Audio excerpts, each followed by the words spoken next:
Every decade has its sports bike icons. The bikes that rise above the swirling tide of hyped new models, taking on a life of their own to embody the feelings and passions of the day. Recent history's list of such bikes isn't long and makes one hell of a garage. The 1960s had the Bonneville and Commando, the 70s had the Jota and the Z1. The 80s saw the GPZ 900R, GSX R750 and RC30, the 1990s dawned with the Fireblade and 916, and the 2000s were focused around the GSX R1000 K5 and Daytona 675. But where, in this great pantheon of the sports biking gods, does the Yamaha's mighty YZF-R1 reside, and do it deserve a place? Today, we're diving into the fascinating evolution of the Yamaha YZF-R1, from its inception in 1997 to the latest 2024 model. I'm your host SK, and we've got a lot to cover, so let's jump right into it. The first ideas for what would become the YZF-R1 were discussed in January 1996 at the press launch of its predecessor, the YZF-1000R Thunderrace, at Killarney Circuit in South Africa. Everyone knew the stopgap Thunderrace was not much more than a tweaked FCR 1000 Ruigs-up motor spoon fed into an adapted YZF-750 chassis. Basically, it was a Bitzer. Specials builders had been doing exactly the same thing for years, and everyone knew the Thunderrace was still outclassed by a rapidly evolving CBR 900RR Fireblade. Ironically, an FCR 1000 Ruigs-up was tested by Honda at Ascend in the early 1990s to evaluate against the new Fireblade. Honda's test riders crashed it trying to keep up with the CBR. Yamaha's official version of events is that even as their brand new 1002cc sports bike was being unveiled and lauded at the track, in a separate room in the paddock, a group of engineers and product planners were getting their heads together to dream up its successor. In a discussion led by a project leader called Kunihiko Miwa, the engineer tasked with creating the next generation of Yamaha sports bikes, he ended up with the YZF-R6 and R7 on his CV, as well as the R1 and Thunderrace, which is a pretty decent record. His nickname was Mr. No Compromise. Catchy, eh? Now, given almost all new models have a 4 or 5 year development gestation, from first design concept to production, Yamaha's official timeline of the R1's conception in early 1996 is unfeasibly close to its late 1997 launch, less than 2 years later.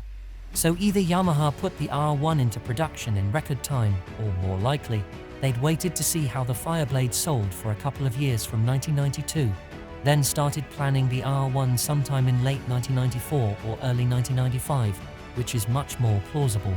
But if the timing of the R1's origin story is best taken with a savory condiment, the detail sounds right.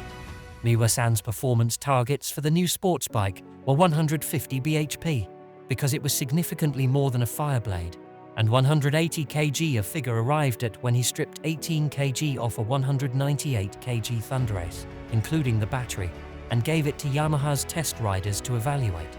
They liked it. But Miwa-san had another target that was arguably still more significant for the R1's success. He knew the new bike had to be far more compact and agile than the X-Up or the Ace in terms of engine dimensions, wheelbase and total width. The success of the lightweight blade proved 1990s European sports bike customers still favored purity of purpose over compromise, and in particular showed how making big horsepower wasn't enough on its own. But if the engine's transmission shafts were to be vertically stacked, raising the clutch center behind the cylinder block and forming a triangle between crank, drive shaft and main shaft, this would negate the effect and allow the motor to be positioned for an optimal center of gravity, but also shortening the front to back length of the motor. And this would be great news because it'd unlock lots of chassis design options. It'd mean the R1 could have a longer swing arm relative to its wheelbase, copying Yamaha's YZR 500GP bike design, which is good because there'd be more room to fit suspension, more control over the chain run and associated forces, better control over traction, and greater stability. And so it proved. But the new R1 engine wasn't just shorter.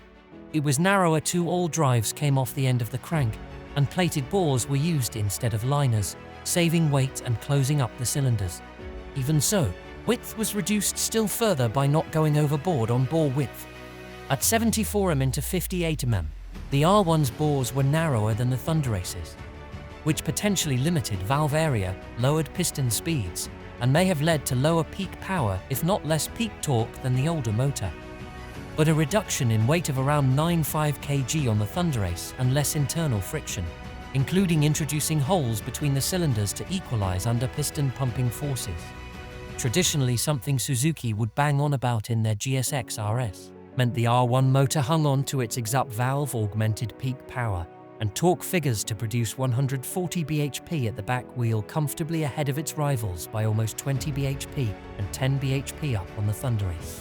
And the R1 was light too, with the engine designed to be stiff as well, light acting as a genuine stressed frame member. It meant the actual frame itself could be lighter.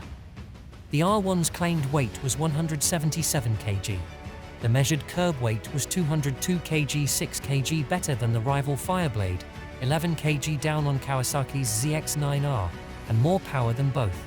So that was how Yamaha designed the first R1. The first Gen R1 was released in the end of 1997. This bike was a game changer with its pure, purposeful design and powerful engine. It quickly became an icon in the sports bike world, and to this day, it's highly sought after by collectors and enthusiasts alike. Moving on to the Gen 2 R1, introduced in 2000. This model brought some updates and refinements to the table, making it more user-friendly and stable on the road. It was a smart buy for those looking for a slightly more refined experience without breaking the bank. Now let's talk about the Gen 3 R1, released in 2002. This version saw another overhaul, with a focus on enhancing cornering performance and rider control. It's considered by many as the best R1 of its time, combining the old-school charm with modern engineering. Next up, we have the Gen 4 R1, which hit the streets in 2004. This model brought significant changes, including a new engine design and updated styling. It was a great day-to-day R1, offering plenty of power and agility for city commuting or weekend rides. Moving forward, we have the Gen 5 R1, introduced in 2007. This model marked a departure from the previous generations with its new engine layout and advanced technologies.